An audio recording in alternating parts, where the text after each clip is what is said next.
Love them or hate them, cliffhangers seem to be here to stay, especially in storytelling series. But do they really add value to a story? Are they just a trick to get us to buy or move on to the next book or the next chapter? Or are they an effective technique that naturally leads us to the next part?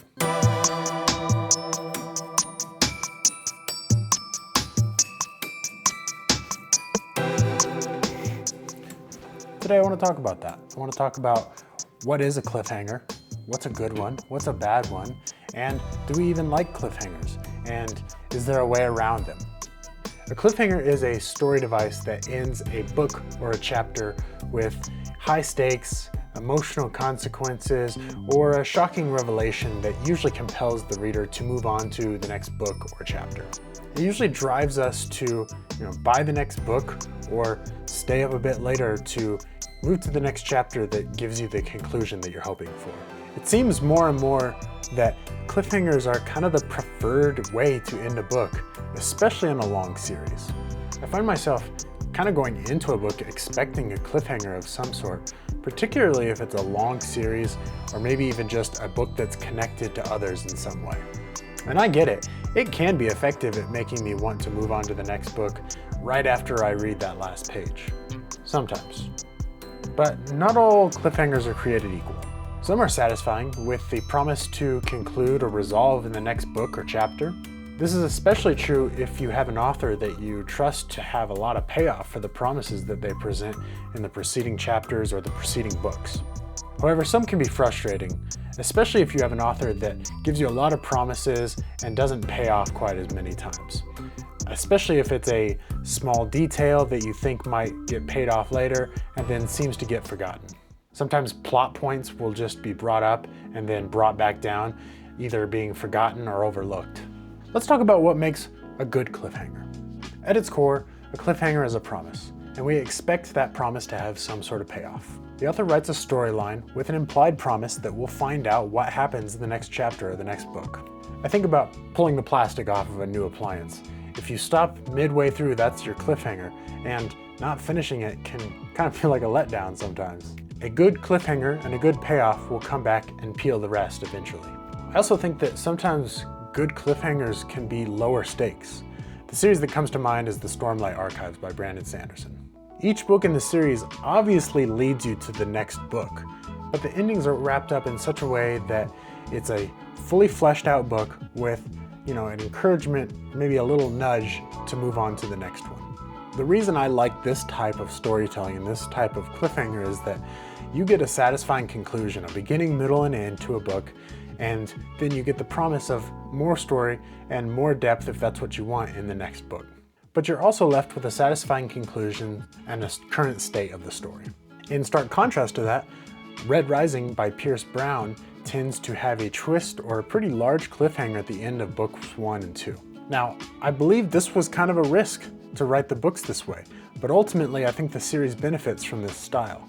And that really just comes from Pierce Brown's pacing and the fact that the books, came out and they were good and they built off of each other so positively. The first 2 books have satisfying endings, with the 3rd book really wrapping up the trilogy. But each book promises a lot more to come in the following book. Pierce Brown then dives into another set of books after that trilogy that tend to have more twists and more turns and cliffhangers, but they still do that wrap up at some degree throughout the book. Part 2 of the series expands the world and drives those cliffhangers by introducing new perspectives in the story, whereas the first trilogy only had one perspective. While Pierce Brown does take a risk in this style of cliffhanging you all the time, he does build trust that he will come back and pay off on all of those promises that he set throughout the first trilogy and into the second. So this naturally leads us into maybe the dark side of cliffhangers. Overuse can really be frustrating. Sometimes waiting years for sequels.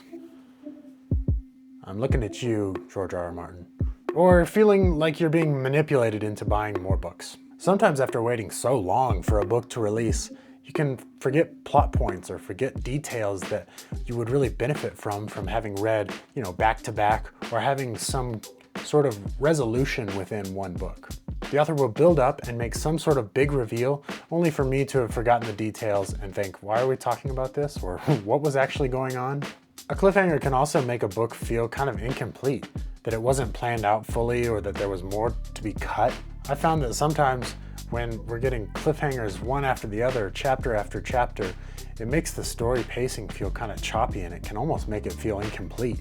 Instead of feeling tension like we should with a good cliffhanger, we just end up feeling like there was a lack of planning or maybe edits got in the way of some of that tension originally. The timing of a cliffhanger can be important too. If a book leaves me right in the middle as I'm expecting some sort of resolution, that just feels jarring and as if I kind of got cut short on something that I was invested in that moment. And that can honestly turn me off to a series completely. But if it wraps up the scene and then promises more to come, it can be an effective storytelling technique. Cliffhangers have been a part of literature for a long time, from Charles Dickens up to modern novels, and it doesn't seem like they're going anywhere from here either. In a world that's vying for our attention at every turn, cliffhangers kind of create a way for us to keep on coming back to something.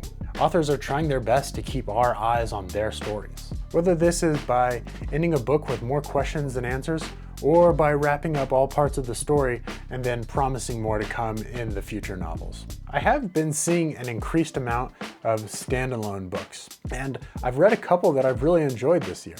It seems as though some authors are kind of opting out of the larger series and kind of thus opting out of cliffhangers. There's nothing to cliffhang to.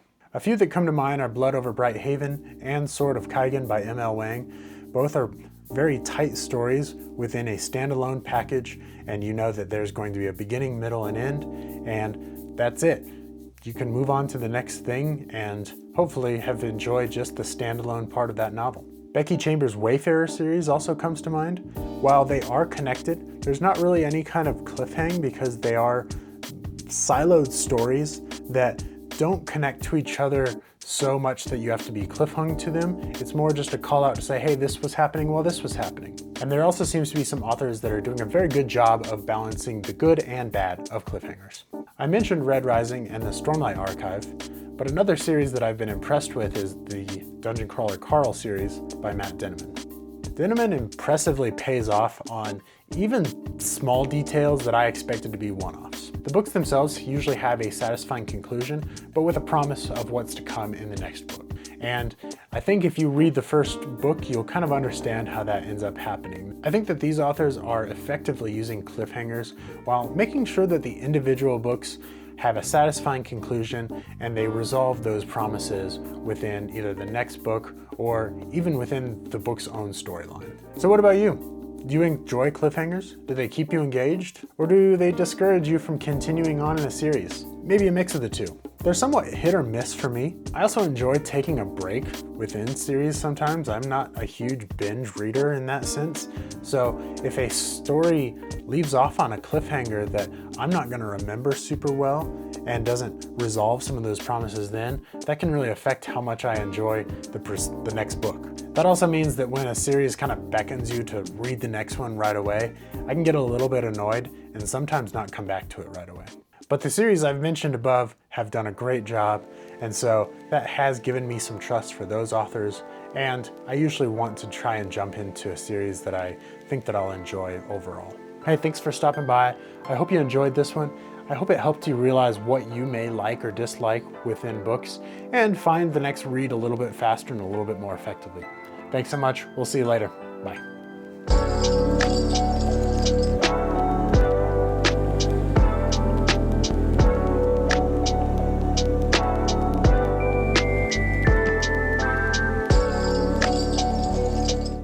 Get this sentence. The author writes a bit. Let's check where we're at because I moved the camera.